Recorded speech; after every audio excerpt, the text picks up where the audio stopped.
22 जनवरी के दिन का इंतजार हर किसी को है। 140 करोड़ का हिंदुस्तान इंतजार कर रहा है जब राम आएंगे। ये आंदोलन आजकल का नहीं, ये आंदोलन साल का नहीं, ये आंदोलन दशक का नहीं, ये आंदोलन सदियों का है। 5 सदियां बीत गई इस आंदोलन में। कार सेवकों ने अपने सीने पर गोलियां खाई, कार सेवकों ने लाठियां भी खाई। अयोध्या से लेकर के कन्याकुमारी और कश्मीर तक से कई कार सेवकों ने यह बताया, कई आंदोलनकारियों ने यह बताया कि प्रभु श्री राम का जो संकल्प है यह बिन विकल्प रहेगा। जानते हैं, लगभग 3.5 दशक पहले जब राम मंदिर की पहली ईंट रखी गई तो वहां से एक सपना आया, एक ख्वाब ने अपने पर फैलाए। सनातन की परंपरा को मानने वालों को यह लगा कि हां, अब राम मंदिर का सपना स्वीकार हो जाएगा। जानते हैं 3.5 दशक पहले पहली ईंट रखी किसने? बिहार के सुपौल के रहने वाले कामेश्वर चौपाल ने। कामेश्वर चौपाल वो हैं जो आंदोलनकारी हैं, कामेश्वर चौपाल वो हैं जिन्होंने कार सेवा की है, कामेश्वर चौपाल वो हैं जिन्होंने कई दशक तक की तपस्या की है। और आज कामेश्वर चौपाल मेरे साथ में लाइव जुड़े हुए हैं। कामेश्वर जी, सबसे पहले तो बहुत बहुत धन्यवाद, आपने बहुमूल्य समय मुझे दिया है, मेरी टीम को दिया है, और बहुत साधुवाद आपको। एक बड़ा आंदोलन आपने भी किया है, एक बड़ा संघर्ष आपने जिया है। श्री राम आंदोलन में आपने भी बहुत ज्यादा पीड़ा झेली है। सनातन का जो संकल्प है अब जाकर के पूरा हो रहा है। सबसे पहले तो आप ये बताएं, 22 जनवरी के लिए क्या क्या तैयारियां की गई हैं? 22 जनवरी के लिए हम लोगों ने ये तैयारी की है कि देश के अंदर जितने भी संत हैं, जितने भी लोगों को निमंत्रित करना था, उनकी सूची बनाकर सबको निमंत्रण भेज दिया है। अब उनके ठहरने का और उसके बाद जो यात्री आएंगे उनके दृष्टिकोण से अयोध्या में सभी प्रकार की तैयारियां चल रही है, ताकि देश विदेश से जो लोग आए तो उनको सारी सुविधाएं उपलब्ध हो सके। अभी हाल में आपने देखा कि अंतर्राष्ट्रीय स्तर का रेलवे स्टेशन, हवाई अड्डा भी लोकार्पण किया गया है। कई स्थानों पर में टेंट सिटी बसाई जा रही है। वहाँ पर आने वाले जो हमारे श्रद्धालु हैं उनको सुगमता से प्रसाद ग्रहण करने के लिए प्रसाद मिल जाए, ऐसा भोजनालय प्रारंभ किया गया है। और विभिन्न जो हमारे संत परंपरा के लोग हैं, वह संत परंपरा के लोग भी अपने अपने आश्रम के माध्यम से लोग अलग अलग से अन्य क्षेत्र चलाने की योजना बना करके उसकी तैयारी कर रहे हैं। और मैं समझता हूं कि सनातन समाज की जितनी शाखाएं हैं सब मिल करके श्रद्धालुओं की सुख सुविधा और उनके अन्य प्रकार की जो भी कठिनाई है उसको दूर करने की व्यवस्था में लगे हुए हैं। बहुत अद्भुत, बहुत सुंदर, बहुत अलौकिक और बहुत दिव्य। एक बार वो कहानी बताइए ना, क्योंकि आपकी जबान से जितनी बार भी भारत सुनता है या सुनना चाहता है, वो कहानी जितनी बार दोहराई जाए उतनी बार ही अजर और अमर कही जाती है। आज से लगभग 3.5 दशक पहले जब आपने राम मंदिर की पहली ईंट रखी, क्या है वो कहानी? कैसे अशोक सिंघल जी ने आपका नाम लाखों करोड़ लोगों में से सुझाया? कैसे अशोक सिंघल जी ने यह कहा कि कामेश्वर जी, राम मंदिर की पहली ईंट आप रखेंगे? राम मंदिर की पहली ईंट का सपना क्या था? जिस दिन कामेश्वर जी ने वो पहली ईंट रखी, दिल में कितने भाव चल रहे थे? देखिए, सच बात क्या है कि जब शिला पूजन हुआ था उस समय मैं संगठन मंत्री हुआ करता था विश्व हिंदू परिषद का, और संगठन की ओर से निर्देश था कि अयोध्या संगठन मंत्री को नहीं आना था। लेकिन प्रभु की कृपा ही कहिए कि कुछ ऐसा होना था जिसमें हमको अयोध्या जाने का अवसर प्राप्त हुआ। हमारे बिहार और झारखंड से जो शिलाएं पूजित होकर के अयोध्या जा रही थी, वो रास्ते में कहीं डिस्टर्ब हो गया। तो मुझे रात को सूचना मिली और कहा गया कि आप स्वयं शिला लेकर के अयोध्या जाइए। और अयोध्या जब गए तो वहां देश भर से लाखों की संख्या में कार्यकर्ता जुटे हुए थे। राम भक्त के ठहरने के लिए टेंट सिटी बनाई गई थी और उसमें हर एक प्रांत की व्यवस्था अलग अलग की गई थी। अब हम लोग उस समय उन सारी व्यवस्थाओं को संभालने में लगे हुए थे और उधर जो योजनाएं चल रही थी उसमें वार्ता चल रही थी, बड़ा तनाव का माहौल था। यदि सरकार ने अनुमति नहीं दी तो कोई भी अनहोनी हो सकती थी। ऐसा लग रहा था कि पता नहीं क्या परिस्थिति निर्माण होगी। कुछ लोग इतने उत्तेजित थे कि जो कहते थे कि अपने घर से हम आए थे तो संकल्प लेके आए थे, सौगंध खा के आए थे कि या तो हम राम जन्म मंदिर का शिलान्यास करके आएंगे या तो अपने प्राण को उत्सर्ग करके आएंगे। अब ऐसे नौजवानों को संभालना बड़ा कठिन होता था और उसी क्रम में मैं अपने टेंट में था तो माननीय अशोक जी का संदेश आया कि आप आ जाइए जहां कार्यक्रम चल रहा है उस स्थान पर। तो मैं सीधे वहां से चल करके माननीय अशोक जी के पास गया और देखते उन्होंने कहा कि बैठ जाओ। मैं उनके बाद बैठा तो मुझे समझ में नहीं आ रहा था कि मुझे क्यों तुरंत बुला लिया गया।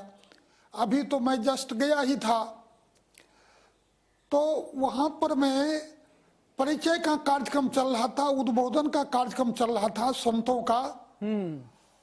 और स्वामी चिन्मयानंद जी उस समय मंच संचालन कर रहे थे। उन्होंने घोषणा की और मेरे द्वारा शिलान्यास होगा इसकी घोषणा सुन करके मैं कुछ क्षणों तक तो किंग कर्तव्य मूड था, कुछ समझ ही नहीं पा रहा था कि क्या हो रहा है। कि मुझे लग रहा था कि इतने सिद्ध संत हैं, महंत हैं, सारे महान पुरुष यहाँ उपस्थित हैं और इस बीच में मुझे कहा जा रहा है शिलान्यास के लिए। तो मुझे सच में उस समय लग रहा था कि मेरे कई जन्मों का पुण्याय प्रकट हो गया है कि संगठन और संतों ने मेरे जैसे सामान्य कार्यकर्ता पर यह विश्वास करके इतना गंभीर काम मेरे ऊपर सौंपा है। कामेश्वर जी कहते हैं कि और मैं समझता बिहार हूं कि के वह सुपौल जीवन से मेरे रहने वाले कामेश्वर चौपाल जी को जब ये काम सौंपा गया, जब ये कहा गया कि राम मंदिर की पहली जो है वो आपको ही रखनी है, तो ये जो आदर्श लिए गए ना, ये त्रेता युग से लिए गए, ये आदर्श जो है वाल्मीकि रामायण से लिए गए, ये आदर्श रामचरितमानस से लिए गए। क्योंकि उस दौर में भी विश्व हिंदू परिषद या जनसंघ से भारतीय जनता पार्टी में तब्दील हो चुकी पार्टी, इन सभी के जहन में, इनके ख्याल में सिर्फ एक ही बात थी कि अगड़े पिछड़े इन सभी का भेद हटाना है, गरीब और अमीर इन सभी के बीच की जो लकीर है इसे पूरी तरह से ध्वस्त कर देना है।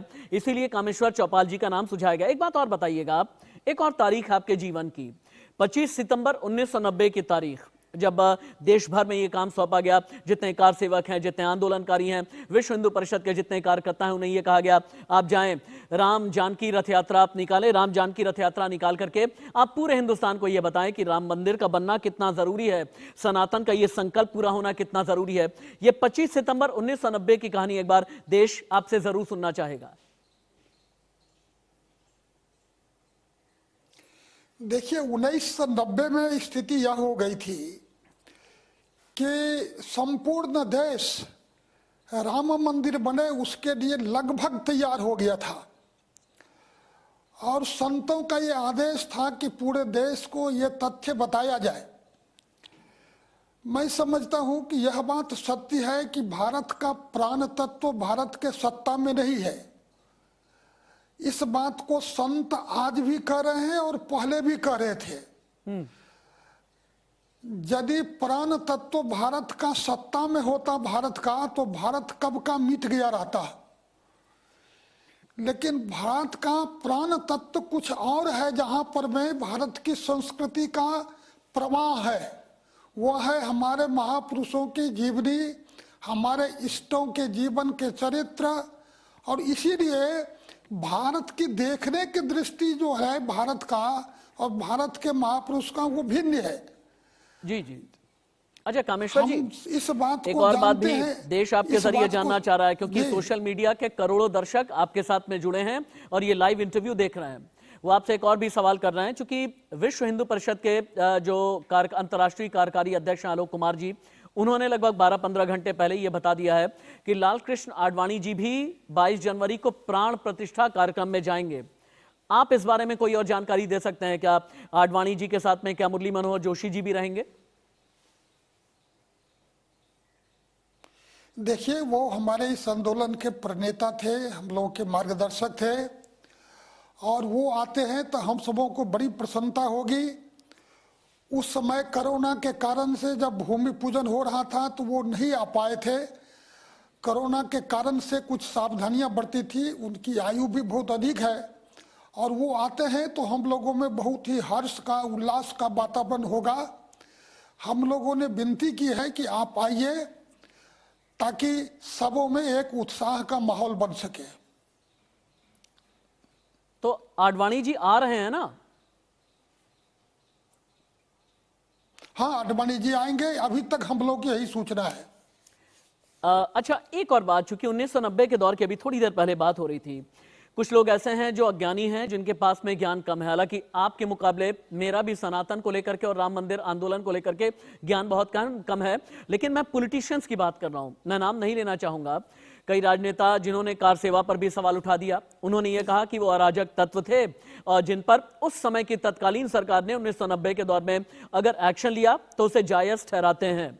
इन लोगों का आप क्या जवाब देंगे? कोठारी बंधुओं की जो कार सेवा है, इसे कभी भी भुलाया नहीं जा सकता। किस तरह से अक्टूबर 1990 में कोलकाता से चल करके बनारस आए, बनारस से 300 किलोमीटर की पैदल यात्रा की, फिर ये अयोध्या पहुंचे। आज कार सेवकों को भी याद करने का दिन है। ऐसे राजनेताओं को आप क्या जवाब देंगे? देखिए, ऐसे राजनेताओं को हम कहेंगे कि आप आज़ादी की लड़ाई की तरफ मुड़ करके देखिए। उस समय हमारे यही नेता हम सबों को, देश के नौजवानों को आह्वान करते थे कि भारत माता गुलामी के जंजीर में जकड़ी हुई है, अपने प्राणों की आहुति देकर भी भारत माता को गुलामी से मुक्त करेंगे। तो क्या किसी ने भारत माता को देखा था? भारत माता जैसे ही हमारे अदृश्य रूप में हमारे अंदर है, वैसे भी राम के नाम लेकर भी आज़ादी की लड़ाई लड़ी जा रही थी। महात्मा गांधी राम को महामंत्र करके जपते थे, और इसीलिए राम के लिए भी वही भावना है जो आज़ादी की लड़ाई में भारत माता के लिए भावना थी। और इस कारण से वंदे मातरम कहते हुए हमारे देश के नौजवानों ने अपने प्राणों की आहुति दी थी। राम के लिए भी इसी भावना से लोगों ने अपने प्राणों की आहुति दी है। उनको मैं नमन करता हूँ। जैसे देश के शहीदों के लिए श्रद्धा है, वैसे राम जन्मभूमि मुक्त कराने वाले कार सेवकों के लिए भी मेरे मन में श्रद्धा है। उनको नमन करता हूँ। मैं आगे कार सेवकों का कैसे दमन किया गया, इसे भी लेकर के आपसे बात करूंगा, लेकिन एक और बात है। कुछ बड़ी पॉलिटिकल पार्टीज, मैं नाम लेकर के कहूंगा, कांग्रेस जो देश की सबसे पुरानी पार्टी है, जिसने देश में सबसे लंबे समय तक शासन किया है, ऐसी पार्टीज इन्होंने न्योता ठुकरा दिया है, निमंत्रण ठुकरा दिया है 22 जनवरी का, यानी रामलला के प्राण प्रतिष्ठा के दिन का। इन्हें भी कोई संदेश आप देना चाहेंगे? हालांकि कहा यह जा रहा है कि ये लोग तुष्टीकरण की राजनीति करते हैं, इस वजह से ये न्योता ठुकराया गया ताकि एक समुदाय को बुरा ना लगे, एक समुदाय का वोट बैंक इनके हाथ से फिसल ना जाए। देखिए, मैं कांग्रेस के लोगों से कहूंगा कि सीखना है तो उनको इकबाल अंसारी से सीखना चाहिए। इकबाल अंसारी उस समय एक पक्षकार थे, लंबे काल तक साथ उन्होंने न्यायालय की लड़ाई हम लोग के साथ लड़ी थी। इकबाल अंसारी जब हमारे निमंत्रण को स्वीकार करते हैं, सर्वोच्च न्यायालय के निर्णय को स्वीकार करते हैं, तो कांग्रेस को भी सर्वोच्च न्यायालय के निर्णय के अनुसार चल रहे इस कार्य को स्वीकार करना चाहिए और इकबाल अंसारी से सीखना चाहिए कि शत्रुता जब मिट जाती है तो मित्रता में फिर दीवार खड़ा करने की आवश्यकता नहीं रहती है। राम को लेकर के उनके मन में जो भेद था वो तो सब बात वो रख चुके हैं। अब रख चुकने के बाद जब निर्णय आ गया, राम का जन्म स्थान है और वहाँ भव्य मंदिर बनना है, तो उनको आना चाहिए, नहीं आके वो छोटे मन का अपने को सिद्ध कर लिए है। आपका कहना है कि नहीं आकर के जो जिन पार्टियों को निमंत्रण भेजा गया अगर नहीं आए तो उन्होंने अपने आप को छोटे मन का सिद्ध किया। लेकिन क्या है ना, इन्हीं की पार्टी के कई नेता, मैं नाम उनका भी ले रहा हूं, कमलनाथ, जो मध्य प्रदेश के पूर्व मुख्यमंत्री रह चुके हैं और कांग्रेस के बहुत बड़े नेता हैं। कमलनाथ ये कहते हैं कि हमने कभी भी धर्म के नाम पर राजनीति नहीं की। याद करके देख लीजिए, राम मंदिर का ताला तो हमारी सरकार में खुलवाया गया जब राजीव गांधी प्रधानमंत्री हुआ करते थे। उस दिन के बारे में भी थोड़ा बताएं ना आप। फरवरी 1986 का वो दिन जब राम मंदिर का ताला खोला गया, जब जस्टिस के.एम. पांडे ने अपना आदेश जारी किया और उसके बाद फिर राम मंदिर का ताला खुलने के बाद जितने भी राम भक्त थे उनमें एक अलग तरीके का संचार आ गया, एक अलग तरह का उत्साह आ गया। राम मंदिर का ताला खुलने की कहानी कौन है, इसका असली नायक आप किसे मानते हैं? देखिए, मैं बताता हूं कि ये कहता है कि माया मिली न राम, और गीता में कहा है संशयात्मक बुद्धि विनाशयति। कांग्रेस ने राम का जाप करके ही गांधी को अपनाया था, और पूज्य गांधी इस देश में आजादी की लड़ाई के समय पहले राजनीतिज्ञ थे जो राम नाम का उपयोग किए थे। रघुपति राघव राजा राम, पतित पावन सीता राम, यहां से कांग्रेस की यात्रा शुरू हुई थी। और फिर अयोध्या में ताला खोलने के बाद 89 के चुनाव को अयोध्या से रामराज की कल्पना करके राजीव गांधी ने चुनाव का अभियान शुरू किया था, लेकिन संशयात्मक बुद्धि विनाशयति की स्थिति बनी। उनके मन में जो संशय था उसके कारण न उनको राम मिला न माया मिली, सत्ता भी चली गई और राम से भी दूरी बना ली। यह दुर्गति कांग्रेस की हुई है। राम को विमुख होने का दुष्परिणाम वो भोग रहे हैं। ठीक है, अब कामेश्वर जी एक और बात, अब भविष्य की बात कर लेते हैं, 22 जनवरी की बात कर लेते हैं। पूरा देश ये जानना चाहता है क्योंकि अंदर तक सभी ने देखा नहीं है, कैसा है राम मंदिर, कितने द्वार हैं, प्रथम तल कितना तैयार हो गया है, द्वितीय तल पूरा होने में कितना समय लगेगा, कितने मंडप हैं, क्योंकि अहमदाबाद से 500 किलो का नगाड़ा आया है, राजस्थान से मकराना मार्बल यानी मकराना के संगमरमर आए हैं जिनका फिनिशिंग टच दिया जा रहा है, जहां पर रामलला को विराजमान होना है। इन सब के बारे में थोड़ा बताएं, राम मंदिर कैसा है? देखिए, राम मंदिर हमारे सपनों के जो भव्य और दिव्य स्वरूप था उस रूप से बनाया गया है, और राम मंदिर में जो सज्जाएं हैं वो अभी हो ही रही है। जहां तक भेंट की बात है तो पूरे देश के अंदर यह प्रतिस्पर्धा लगा हुआ है कि हम क्या अर्पित करें राम को। बहुत लोग तो ऐसे हैं जिन्होंने तन अर्पित किया था, मन अर्पित किया था और जीवन समर्पित किया था। अब लोग समझता है कि मेरे पास जो भौतिक साधन है वो भी भगवान को हम कितना अधिक से अधिक समर्पित करें। और इस प्रकार की परिस्थितियां अयोध्या में बनी है कि हम लोगों को अलग से एक काउंटर खोलना पड़ेगा लोगों के द्वारा सम्मान में दिए जा रहे भेंट को रिसीव करने के लिए। अभी मैं बिहार में हूँ और बिहार से लोगों का सुबह 5 बजे से फोन आना शुरू हुआ है कि मैं कुछ भेंट देना चाहता हूँ, कैसे होगा, समय दिलाइए, कब लेंगे, ग्रहण करेंगे आप। तो यह जो परिस्थिति है पूरे देश की है, सब भगवान को कुछ अर्पित करना चाहते हैं। और ये श्रद्धा का भाव जो है, ये श्रद्धा का भाव भारत में वास्तव में देखने को बाद लगता है कि भारत में राम हरेक के मन में है। मैं इसीलिए तो कहता हूं कि राम कामेश्वर चौपाल जी के भी हैं, राम इकबाल अंसारी के भी हैं, राम रहीम के भी हैं, राम रसखान के भी हैं, राम तुलसी के भी हैं और राम हम सब के हैं। और राम पंथ, संप्रदाय, समुदाय, धर्म, जाति, इन सब से कहीं ज्यादा ऊपर है। प्रधानमंत्री नरेंद्र मोदी की बात, कामेश्वर जी, प्रधानमंत्री नरेंद्र मोदी भी राम मंदिर आंदोलन से जुड़े रहे हैं, रथ यात्रा के सारथी रहे हैं और उन्होंने भी आंदोलन में बहुत बढ़ चढ़ करके हिस्सा लिया है। प्रधानमंत्री का एक संकल्प था कि तब तक अयोध्या नहीं जाऊंगा, एक जमाने में जब तक राम मंदिर बनने का सपना पूरा नहीं हो जाता। प्रधानमंत्री नरेंद्र मोदी को 22 जनवरी के दिन यजमान के तौर पर आना है। प्रधानमंत्री नरेंद्र मोदी की भूमिका इस पूरे आंदोलन में कैसी आपने देखी? देखिए, मैं एक बात समझता हूं कि नरेंद्र मोदी जी प्रारंभ में माननीय आडवाणी जी के रथ यात्रा के समय से ही राम रथ यात्रा के वो हनुमान थे और हनुमान जैसे राम के हर एक कठिन काम को सिद्ध करने का सामर्थ्य रखता था।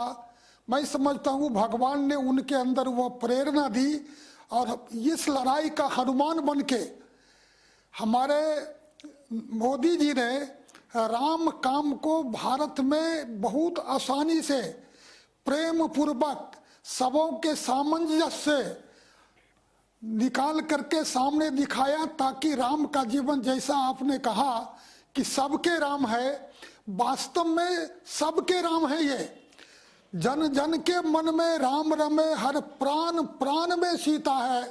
भारत के अंदर हर एक को देखने की दृष्टि राम और सीता की ही होती है। इसीलिए उस काम की सिद्धि के लिए उनके द्वारा किए गए जो कार्य है, अस्तित्व है, वंदनीय है, अभिनंदनीय है कि भारत में शांति, प्रेम, सौहार्द पूर्वक राम जन्मभूमि पर भव्य मंदिर और दिव्य मंदिर बन गया। और अभी आने के समय में हम उनको 22 तारीख को भगवान राम को वहां विराजमान कराएंगे। इसलिए नरेंद्र मोदी को सदियों तक लोग भारत के याद करेंगे कि इतनी लड़ाई जो 500 वर्षों तक सड़कों पर खून बहा, लाखों लोग बलिदान हुए, उसको नरेंद्र मोदी ने अपनी बुद्धिमत्ता से और हमारे जोगी ने, इन दोनों ने शासन की बुद्धिमत्ता से बड़ी शांतिपूर्वक सारा काम संपन्न करा दिया। ठीक है। इसलिए उनको बहुत बहुत धन्यवाद।